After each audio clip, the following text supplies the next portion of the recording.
quiero saludar a un amigo. Primero es eso, para mí, pero lo más importante para la audiencia es que es uno de esos maestros que nos gustaría tanto escuchar en los medios masivos, pero frente a la imposibilidad que eso nos da, tiene la cortesía cuando lo molestamos, y es bastante seguido por otra parte, ad honorem, de atendernos, que es el Tano Fassini. Hola Juan, qué lindo escucharte, un abrazo. Néstor, el honor es que me llame. Dejate joder. No entiendo. Ad honorem es una frase mercantilista. Mercantilista, ¿no? Mercenarista. Ay. Hay cuatro profesiones que para Juan Fassini, el Tano, son vocaciones. Es el sacerdote, que nunca tiene que estar cansado de consolar almas, el médico, que nunca tiene que estar cansado de curar enfermos, el maestro. Yo fui docente, como además de periodista. El maestro nunca se tiene que cansar de explicar, y el periodista, que nunca tiene que dar por hecho que toda la gente entienda lo que común a veces no capta. Son vocaciones, así que no hay ad honorem, no hay... Listo. Hay un orgullo de que vos me Gracias, gracias hermano.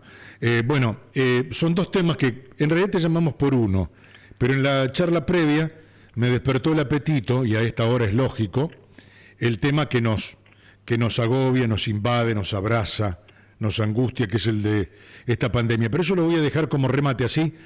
Te doy el título, vos desarrollás y nosotros nos vamos a escuchar imaginariamente en un living tu exposición. Definímelo a Juan Manuel Fangio.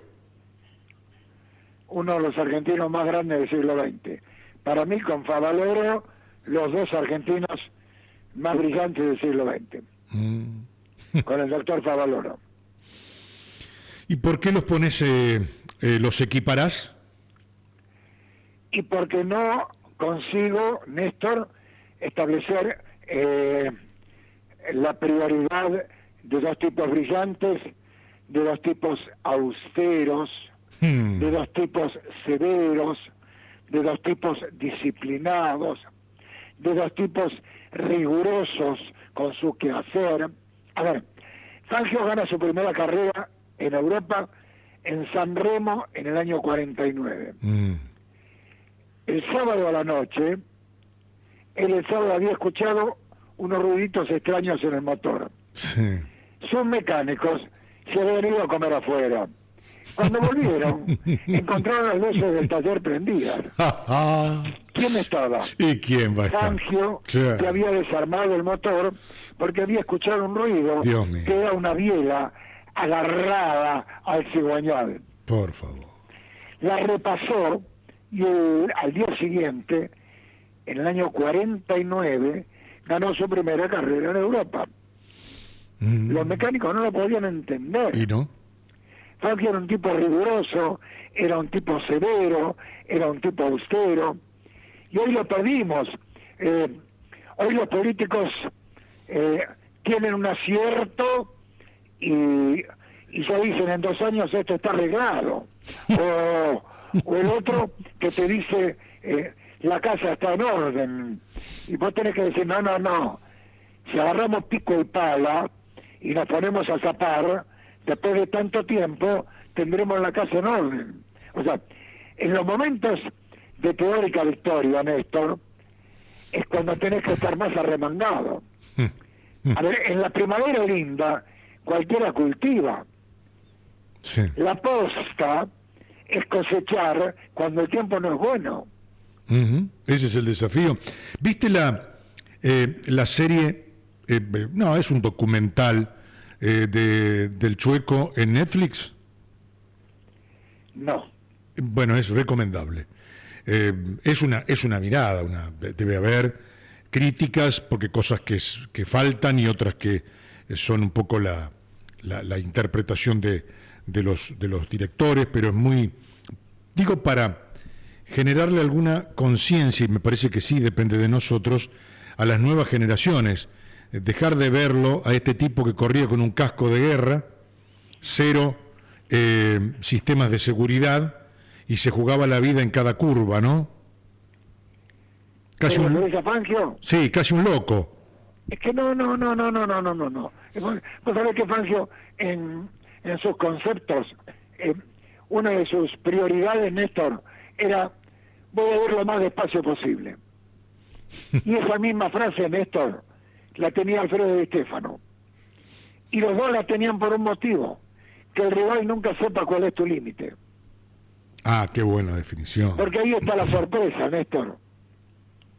Correr, corren todos. Sorprender no sorprenden todos, Néstor. Y vos decís que en parte está en esconder algo, guardarse algo. Siempre hay que guardar algo. Siempre. En lo más duro de la Segunda Guerra, el Parlamento británico estaba en sesión y caían las bombas alemanas sobre Londres. Un senador le dice a Churchill: Sir Winston, caen bombas a izquierda y derecha. Y Churchill lo miró y le dijo: ¿usted trajo paraguas? En Inglaterra siempre llueve, ¿viste? En invierno. Y el senador le dijo: sí, traje tengo. Bueno, abra el paraguas, porque la sesión, quedemos en pie o nos destruyan, la sesión no se suspende. Dios mío. Lo vamos a recibir a Diego Lisandro también, porque no se pierda este cafecito virtual que hacemos con el querido Tano. Diego, abrazo grande. Un abrazo grande para todos. Estaba escuchando, como decías, como en misa, lo hacemos siempre, cada vez que habla Juan Facini. Estaba pensando en la figura del paraguas. Abran el paraguas porque la sesión no se suspende, y lo llevo a lo que prometiste. ¿Lo mismo debería usarse para el tema del coronavirus, Tano? Totalmente. O sea, totalmente. El coronavirus es una guerra siglo XXI. Es una guerra bacteriológica. En la Segunda Guerra, que terminó en el año 45, yo nací en el 40, en Lombardía, la sección más castigada de Italia, los alemanes y los italianos tenían como sueño llegar a Nueva York, pero los aviones no tenían autonomía. Y los americanos terminaron la guerra sabiendo que los servicios de inteligencia habían informado que Alemania estaba terminando lo mismo que habían conseguido en Europa. ¿Qué era lo que habían conseguido en Europa? Desde Hamburgo, los misiles teledirigidos, la famosa B-1 y B-2, llegaban a Londres vía aérea, y los ingleses no sabían cómo. Los alemanes ya soñaban llegar a Nueva York. En esta guerra bacteriológica, por primera vez en la historia, Estados Unidos recibió golpes bacteriológicos. Es uno de los países más castigados por la pandemia. Sí. Aparte, no pudo cerrar las fronteras, porque como su moneda, el dólar, representa al mundo occidental ante el avance chino, ante el avance oriental, tuvieron que sufrir lo que nunca sufrieron. Esta es una guerra distinta. Sí, claro que la estamos tratando de interpretar, y en el mientras tanto nos pasan cosas difíciles de sobrellevar, que no es solo el tema sanitario, sino también la consecuencia rápida y visible, que es la destrucción del tejido productivo, del tejido laboral, y también diezmado está en nuestra psiquis. No lo quiero hacer trágico, pero es inevitable hablar de lo emocional, que está generando una devastación silenciosa. Totalmente, Néstor, totalmente. Yo vivo en Buenos Aires, en la capital, en un radio de 100 kilómetros. La Argentina tiene casi 20 millones de habitantes. Y después, en 3 millones de kilómetros cuadrados, está la otra mitad. Una de las actitudes más valientes de todos los políticos, no hablo de ningún partido, hablo de los políticos en general, es refundar demográficamente la Argentina. Los gringos que venían hace 100 años o más, paraban en el puerto de Buenos Aires y luego se distribuían por el país. De la Segunda Guerra hacia acá, muy poco nos quedamos acá. Mi familia fue a trabajar a Bahía Blanca. Después a papá lo transfirieron a Buenos Aires, él era mecánico en aviación, y entró a trabajar en lo que era Fama Flota Aérea Mercante Argentina, que después Perón la nacionalizó en Aerolíneas Argentinas. Pero en general, bueno, tu provincia está llena de colonias y cooperativas. Los de Vicentín eran italianos del Friuli. El Friuli es una región del norte. Sí. No se quedaban en Buenos Aires. Lamentablemente, perdimos política demográfica y hoy todos vienen a rebuscársela a la capital y al conurbano, que es el sitio predilecto de esta pandemia demográfica que nos infecta por hacinamiento humano. Lo traduzco a palabras comunes, vivimos todos amontonados. Santa Fe tiene muy pocos casos y está entre las 5 provincias más pobladas del país, y no me equivoco. No, no. Y eso tiene una relación directa con el impacto del virus y su... Es que este hacinamiento, Néstor, es virus bacteriológico. Son bombas que no sabes de dónde vienen. Para nosotros, los veteranos, yo tengo 79 para 80, nos golpean más fácil que a un pibe joven. Pero ¿qué pasa? El pibe es menos previsor. O sea, si vos tomás los accidentes de tránsito, es mayor la cantidad de 20 a 40 que de 40 en adelante. Porque de 40 en adelante, el hombre, consciente de sus limitaciones, es más cuidadoso con sus inseguridades. Escucha menos, ve menos, percibe menos, intuye menos. En cambio, cuando uno es joven, se bebe los vientos, cree que puede todo. Es parte de la vida. Claro. La vida es una curva.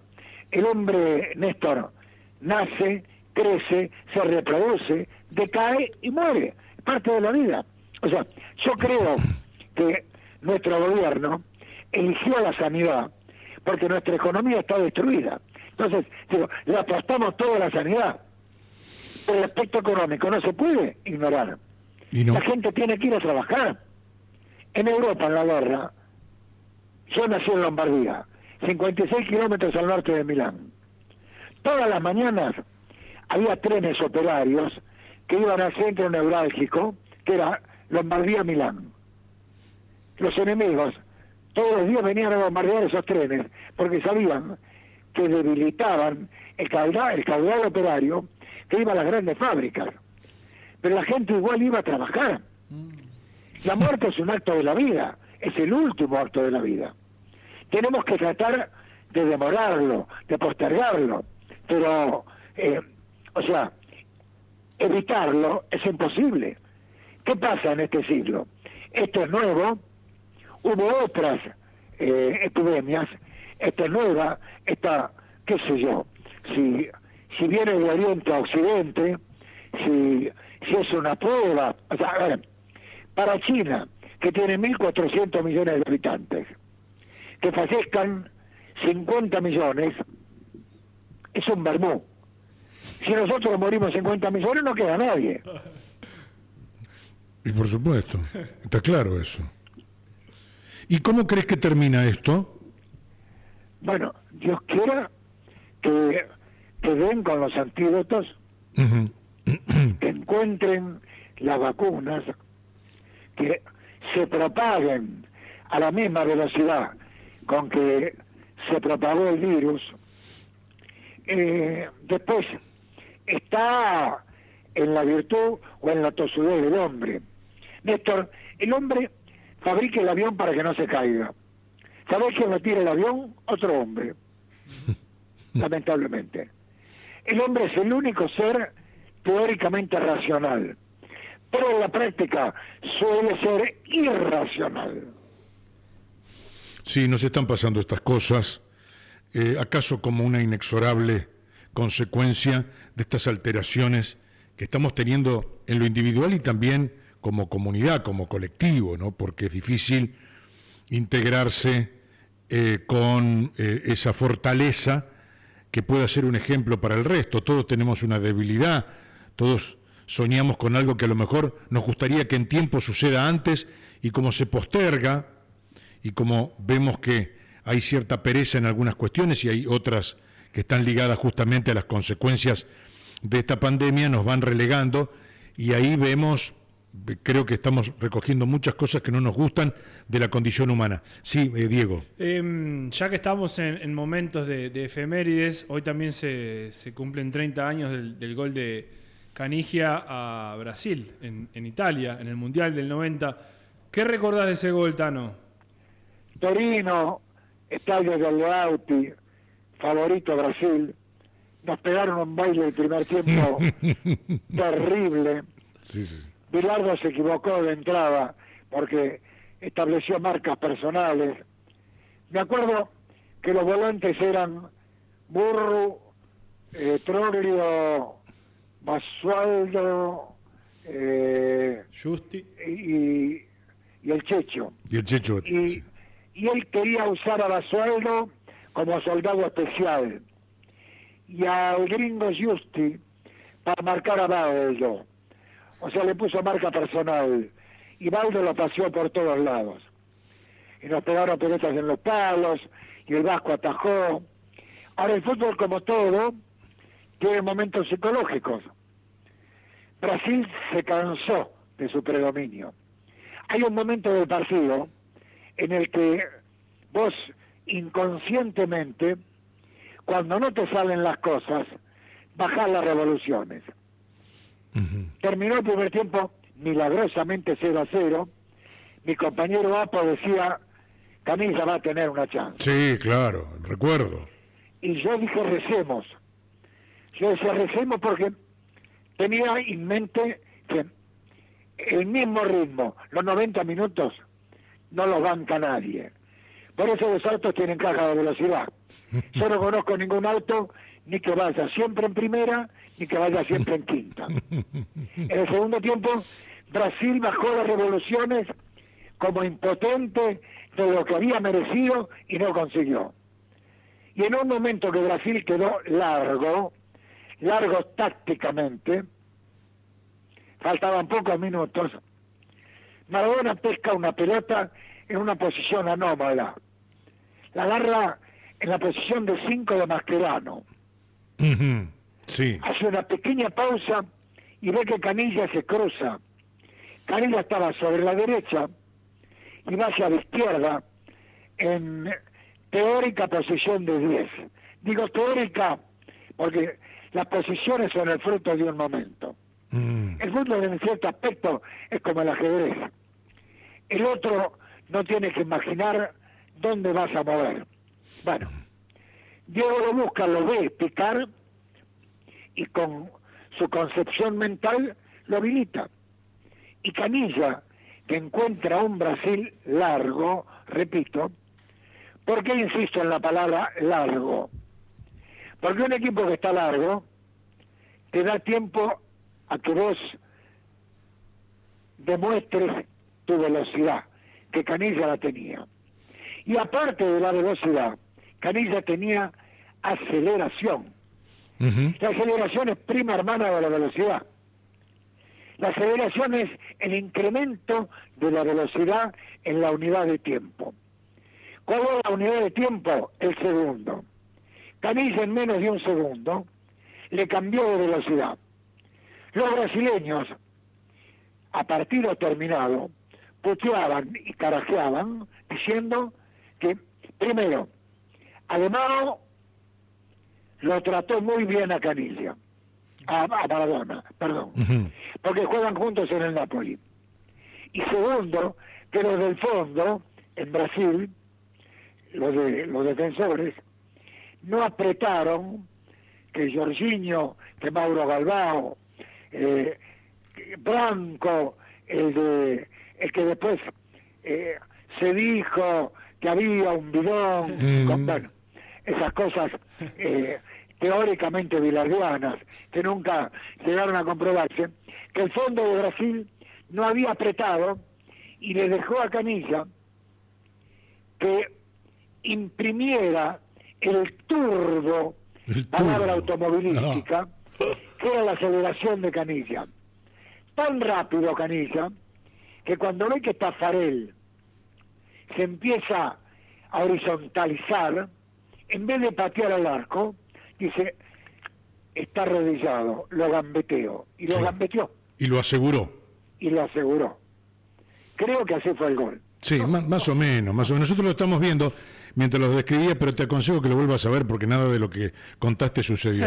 Grande, querido amigo, estamos muy escuchándote con como alumnos al maestro, te lo digo, sin lisonja, lo sabés.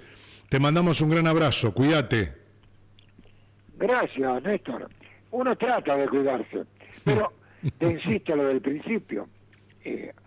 Trato de que el último acto de mi vida llegue, no sé cuándo, más allá. Pero bueno, sabemos cuándo llegamos. Para llegar se tarda de 7 a 9 meses. El otro día se murió Mario Corso, un Sí. izquierdo del Inter de Lemmy Herrera. Sí. Le dio un cáncer repentino, un pibe de 78 años, estaba sanito. La muerte es el último acto de la vida. Yo no la deseo, pero prevenirla es un comercio de la medicina. Te mando un abrazo. Chao, querido. Qué lindo, ¿no?